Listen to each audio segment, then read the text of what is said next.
Over the last 2 days, I went to see 12 different apartments across 7 buildings in Montreal and ended up picking one in the end that I will be applying for.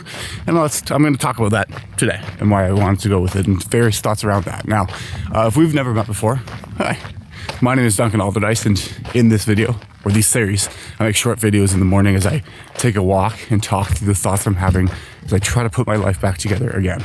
Now, of recent, this apartment thing is the next domino to fall, which in me getting life back together, that is actually useful and gets me out of being home, still somewhat kid mode, despite this situation being my own undoing. But I guess the one caveat with that, because in a hold on, how do I start with this? We'll talk about the apartment, that's cool, but I think just the first thing with that is the complication with the application process that's stressing me out a little bit, but I think there's a way to get around it, is the fact that I do have a job offer. The CEO has yet to make that an official one in the eyes of someone who isn't me or him. And so then that's just I was hoping this was going to get me something that to me this week, but I'm just going to have to press him for that. But at least I have some sort of back and forth that I can use for the meantime and be like, hey, let's hold this spot on the application process. Like, I can get that stuff in around. Look, there's a dog.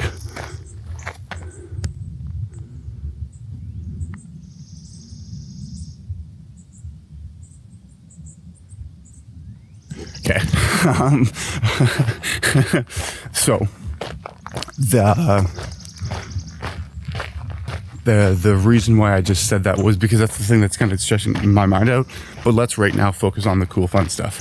So if you watched the video 2 days ago, we kind of talked about the apartments, but here's the places that I looked that was really driving the decision. Is I wanted it to be downtown, but more in an area that I thought initially that I had not explored. But what I've gone in the end is something that is more familiar, though I think that demographic that's living in the area is more suitable for what it is that I'm doing. Here's what I mean by that. The first couple of apartments that we looked at were far more like they were older buildings and older clientele, which is great, but that's not necessarily the same type of people that I'll be living in. Then another building that I kind of liked were like the leasing agent said that they had ages from like 20 to 74, which is cool. But then it also is in a far more French part of town. And part of living in Montreal is like, I want to get better at my French and be exposed to that. Like, I don't want to be living in a in a French province trying to speak English. Like, that seems, there's like the opposite of doing that. But then there also is kind of okay, well, if part of the tough part and things that had led me up to be in the situation that I am right now, not saying all of it, like one of those contributing factors was a degree of social isolation, that perhaps it would be a good idea to live in a place that wouldn't be as difficult to make friends, so to speak. And that French and Quebecois, French culture is a different culture than what I'm coming from, but also because I haven't mastered the language quite yet. I think there will be more effort required.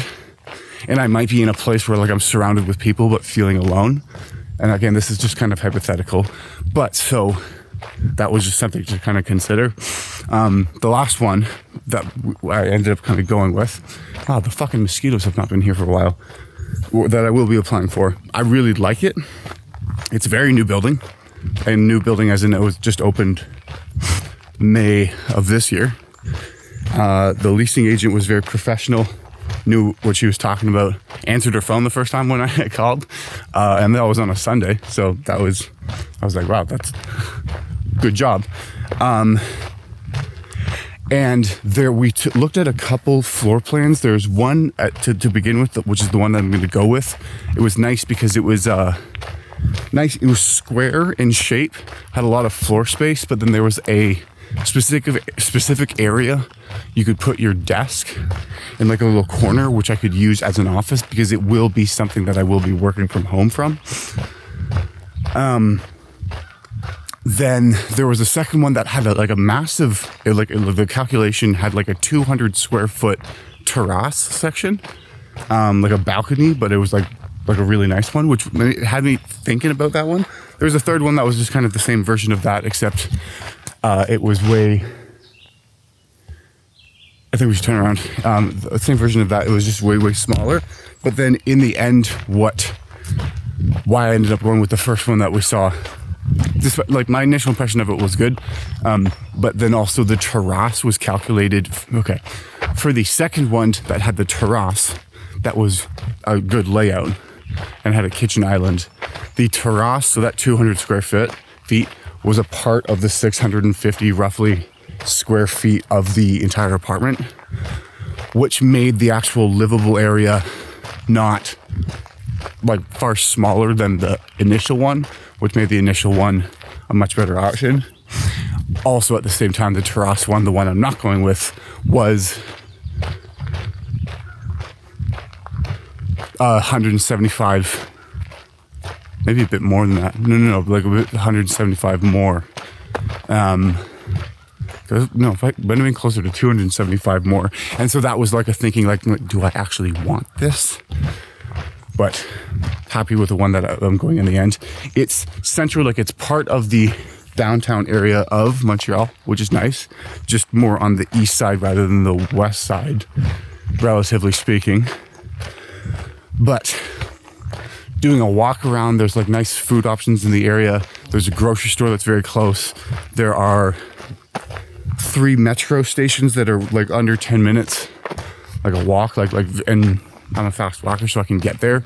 Both the orange and the green line, which is nice because that means I can, if I'm just exploring the city, I'll use the green line. But to get to work, which is,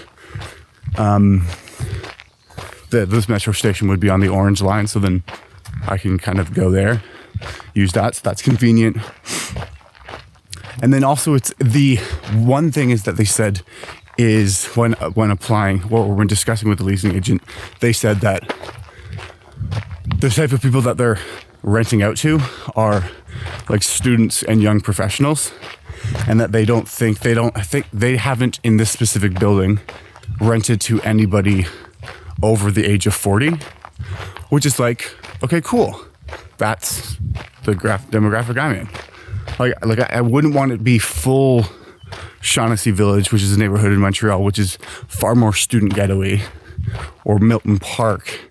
But so it's good to be among people who I potentially would have the ability to relate to, as well as it's like probably like a 6-7 minute walk from the Bell Center. So if there's like a Montreal Canadiens game going on, there's a big game and there's a bunch of people outside. Like I don't necessarily need to buy a ticket to go to the game, but I can be outside with that, and not be an entire fucking process to get there, because of the fact that it's like just a short walk away, which then I also think to the future of like, because also part of putting life together, there's many facets to that. So let's say I join a club, and then the people at the club are like, oh my God, Duncan, you're so cool, let's hang out. And then it's like, okay, we can do that. My apartment location is central enough that it could be a good hub spot. Not a sponsor. It could be a good hub spot to kind of start at. Is the dog still there? Doggy's gone. Bye, dog. Good hub spot to kind of start at, that then we could explore the city afterwards, or something like if I meet people downtown, quickly stop at mine before we go somewhere else. That would just, it's cool to be able to use that as a, there are no horseflies in Montreal. It's also like early in the morning, but dark, because I don't know if it's cloudy or the smoke or what's going on, but something's happening. Something's happening with candles. So I like the centrality and the location of it. Bunch of cool food things to apply. I think it just more is what I really am just trying to emphasize and optimize for not having a socially isolated experience. This is where I was living in Côte-Saint-Luc, even though that was an upgrade from where I was before. Having to upgrade again. The other thing that it had, which was really nice, because it has in-suite laundry, dishwasher, fridge, which are all fucking huge upgrades. Are those people coming in, or is the fact that it... Hold on, what was that one? Oh, that's a dead dragonfly. Wow, look at that. Are there ants? It is nature. The terrace section at the top is very interesting because it's a 10-story building, roughly speaking.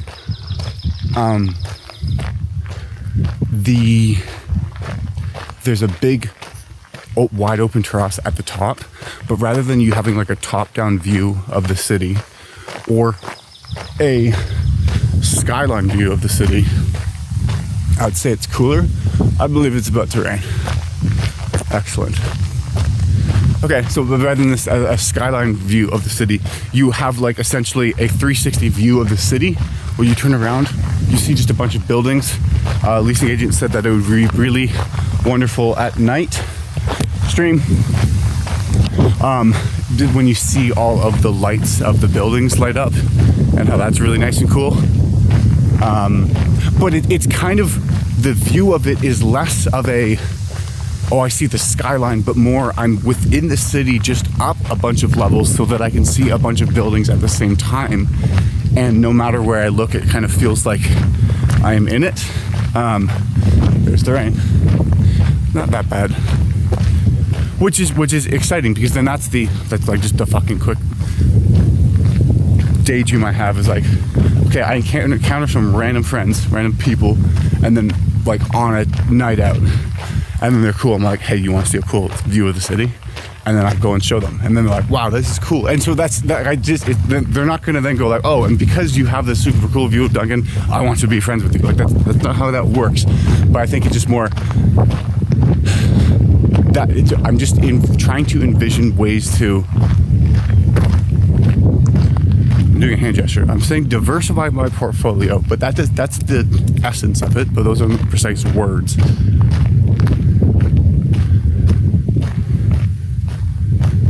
I think what I'm trying to communicate is having been on my own with the apartment that was like never, ever going to be a place where I would invite people to, because it's so far out of the way and inconvenient for anybody if we're going to do anything, that I'm excited to the prospect of having a place that would be suitable for those sort of situations. But so, those are the random thoughts I'm having about that. I feel like there's more that I could say, but I'm not going to say. I'm just going to be kind of repeating myself. But what I can say is that right now, I've got to catch up on video editings. The tasks to be done are to get the application in, find a way to get it in, celebrate once that has happened, get the official offer from the CEO for the new job. We got like 2 weeks before we will be back in Montreal. It's good that the lease would be able to start like as soon as possible, rather than, I don't know, moving to an Airbnb for a month while I started the new job and then moving in. Just like, that's way more expensive and unnecessary. And then I think also, like, in terms of catching up on videos, I'm setting the goals too high, and I need to do something that's realistic. Like, if I can just get 2 videos done today and 2 thumbnails from yesterday, that is going to be good, because I've stopped watching them as much because I have this kind of backlog. But gotta do what you gotta do. Yeah, so that's what's going on. Didn't rain that much at all. It was just a kind of like a light salting, but with water from the clouds. Same shit, different day. Anyways, I appreciate watching to the end. And I know you know this already, but I'll say it again, is that desire is what drives you forward. The pain you're going through is necessary. That is why you need to believe in yourself, because you're more capable of doing great things than you give yourself credit. Lean in, aim up, and move forward. Yes, you can. Yes, you will.